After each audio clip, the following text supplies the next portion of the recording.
방사능에 오염된 공기, 우리나라에도 올까요? 야, 그렇다면 상당히 이제 심각한 건데요. 공기야말로, 2년 전에도 그때 네. 왜 방사능 비가 내리지 않을까 막 그래서 걱정들 많이 했었잖아요. 그래서 이 답변은 원자력 안전기술원의 조건우 방사선 안전본부장과 전화를 통해서 들어보도록 하겠습니다. 네. 안녕하세요. 안녕하세요.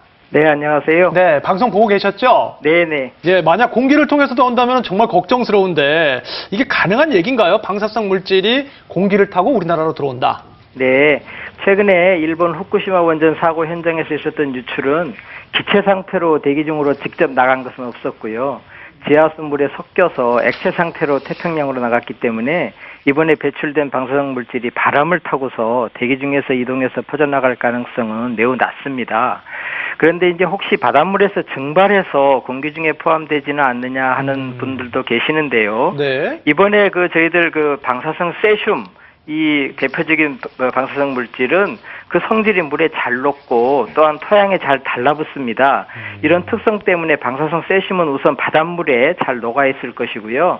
또한 일부는 바다 바닥에 가라앉아서 바다 및 토양, 즉 해저터에 붙어 있을 가능성이 아주 큽니다. 네. 또한 이것 또한 희석이 되면 우리가 분석해내지 못할 정도로 낮게 희석이 될 겁니다. 따라서 공기바람을 타고 대기 중에서 이동할 확률이 매우 낮고요. 네. 특히나 우리나라 쪽으로 날아오거나 영향을 미칠 가능성은 거의 없다고 보셔도 되겠습니다. 네. 네. 그럼 만약에 바람의 방향이 바뀌어서 우리나라로 그 구름이 넘어온다고 하면 그때도 방사능비에 대한 걱정을 안 해도 되는 건가요? 여러분이 요즘 일본 쪽에서 바람 불면 걱정들을 많이 하신대요. 네, 또 비에 대해서도 걱정하실 수도 있는데요. 네. 걱정하실 필요 없을 거로 봅니다.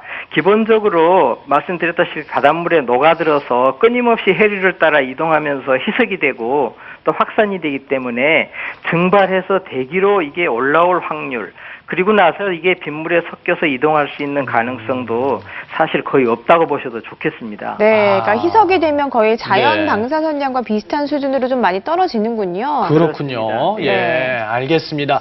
그나마 조금 이제 답변을 듣고 나니까 이 오염된 공기가 우리나라에 오지 않을까라는 걱정은 좀 덜게 되는데요. 네, 그래도 좀 철저하게 좀 많이 좀 관심을 갖고 계속 관찰을 해주십시오. 네, 그렇게 하겠습니다. 네, 오늘 네. 좋은 답변 해주셔서 고맙습니다. 감사합니다. 자, 그럼 이제 5번째 궁금증을 또 풀어봐야겠죠? 자, 5번째 궁금증. 일본산 공산품, 가공식품은 과연 안전한지? 네, 뭐 그렇죠. 사실 일본산 화장품이나 특히 뭐 기저귀 같은 경우는 굉장히 유명하고요. 또 뭐 양념류나 뭐 생선가스 이런 그렇죠. 것도 일본산은 좀 맛있다 해서 많이 넘어와서 드시는 분들도 많은데. 뭐 맛있다기보다는 아무튼 그 공산품에도 네. 과연 영향을 미칠 수 있을지. 네. 어떨까요, 서 네. 교수님? 네, 일단 공산품 같은 경우는 이제 뭐 예를 들어서 이제 그 화장품일 수도 있고요. 예. 그렇지만은 지금 같은 경우 현재 저도 사실 어제 그 몇 군데 들러서 측정을 했는데 아직까지는 괜찮은 것 같습니다. 근데 문제는 앞으로 2년 반 동안 노출이 되는 동안에 이게 이제 그 지하수가 오염되면은 일본 전역을 물들지 않겠습니까? 그럴 때 이제 그 여러 군데서 온 후쿠시마가 아닐 수도 있죠. 이게 이제 그 화분 또는 기타 이런 데 들어가 가지고 우리 국경을 넘을 수 있는 가능성이 있기 때문에 지금부터라도 이제 검역을 강화하는 것은 당연히 필요한 거겠죠. 그렇군요. 네. 자, 그럼 오늘 방송을 보면서 그 결론은 자연이든 인공이든 방사능에 노출되는 약을 그래도 될 수 있으면 좀 줄이는 게 최선의 예방책이 아닌가 하는 생각이 드는데요. 그런 방법이 좀 있을까요? 네, 평소에 우리가 노출되는 미량의 방사선은 우리 몸이 그동안 잘 적응을 해왔기 때문에 크게 신경 쓰지 않으셔도 되겠습니다. 그런데 어쩌다가 방사능에 오염이 된 물질을 다량 섭취를 한다든지 그렇게 하셨을 때는 이 세슘 같은 경우는 특히 수용성이 있기 때문에 물을 많이 섭취하셔가지고 배출을 늘리는 그런 방법이 있겠고요.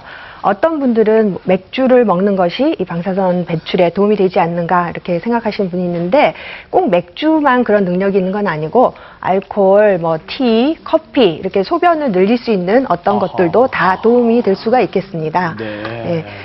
그 다음에 뭐 미네랄, 비타민, 또 양질의 단백질 이런 걸 많이 골고루 섭취를 하시게 되면은 우리 몸이 건강해져서 이 방사선에 의해서 우리가 혹시 데미지를 받았더라도 빨리 회복을 할 수 있는 그런 능력을 갖출 수가 있게 되겠습니다. 네. 오늘 막연하게 불안감을 가지고 있었던 방사능에 대한 여러 가지 궁금증들 베스트 5로 저희가 모아서 풀어봤는데요. 풀고 나니까 조금 좀 궁금증이 풀렸다는 생각이 듭니다. 네. 자, 마지막으로 두 분께 좀 강조해